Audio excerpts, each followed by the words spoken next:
It's 1924, and things might finally be starting to improve for the Germans. The economic problems between 1918 and 1923 have caused living standards to suffer massively. But now, with the hyperinflation crisis finally under control, things might finally be starting to turn themselves around. 1920 to 1929. Changes in the standard of living in Weimar Germany. One major problem facing Weimar Germany is unemployment. Unemployment fluctuates massively in the 1920s.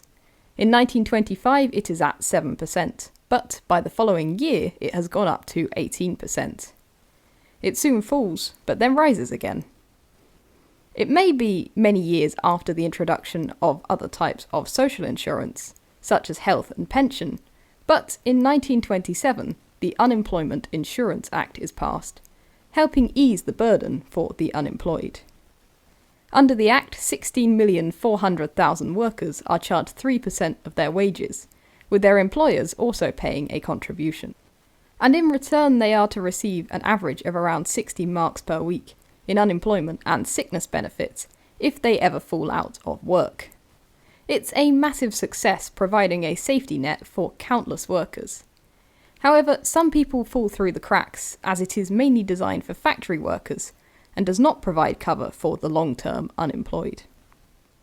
The situation is similarly complicated with regard to working conditions and wages. In the years following the inflation, workers struggle to get back the 8-hour workday they once had. In May 1924, the German General Trade Union Federation reports that almost 55% of its members work an average of more than 48 hours per week. These increased work hours remain a trend until the arrival of the Great Depression. Real wages, that is, where wages are adjusted for inflation, or crudely speaking, their buying power, increase after the introduction of the Dawes Plan, but remain at around 12% below pre-war levels until 1928.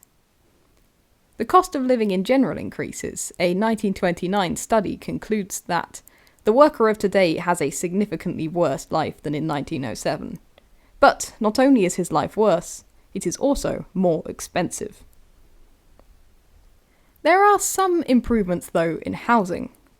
At the beginning of the Weimar period, it was estimated that the country was short of 1.5 million homes. To help combat this, a tax is introduced in 1924 on earnings from rental properties, which is used to fund social housing and building associations. Between 1919 and 1926, around 1.1 million new homes are built across Germany. The housing crisis may not have been solved, but the situation has been eased, and where the average household in 1918 had contained 5 people, by 1933 it only contains 4.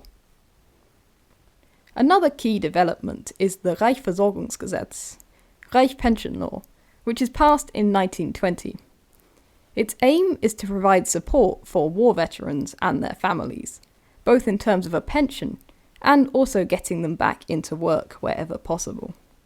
It is extremely controversial, as while many are paid more, it also causes over 300,000 veterans to lose their pensions. Alongside this, it provides support for war widows, 372,000 of them in 1924, and a great number of war orphans, though not with enough money to actually live on. War widows, orphans, and disabled ex-servicemen suffer significantly with cuts to their state support, and continual decline of the value of their pensions. Improvements in social conditions in the Republic remain fragile. The urban working class in particular suffer massively. For a start, the improvements for workers are ultimately limited, not at all helped by the instability of both wages and employment itself. In bigger cities there are perpetual shortages of affordable housing, fuel and food. Quakers opened food kitchens across Germany in 1919 and are reportedly responsible for feeding over 1 million undernourished children, whose parents simply can't afford to support them.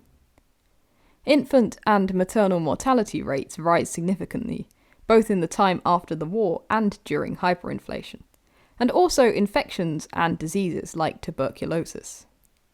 Poor people are demonised, with the poor themselves rather than poverty increasingly being depicted as the problem. The middle class also suffer, as their savings get wiped out during hyperinflation. This, however, builds resentment towards the working class, who the middle class feel are getting better treatment than them. Many in the middle classes make the accusation that their taxes are getting misspent on social welfare for the lazy, unemployed workers, whilst they continue to suffer. Essentially, they feel that the working classes are threatening their place in the social order. This causes many in the middle classes to oppose the social improvements of 1924 to 1928, alongside, less surprisingly, many big businessmen. Unemployment insurance, in particular, becomes a popular target on the right to smear as excessive and an attack on business.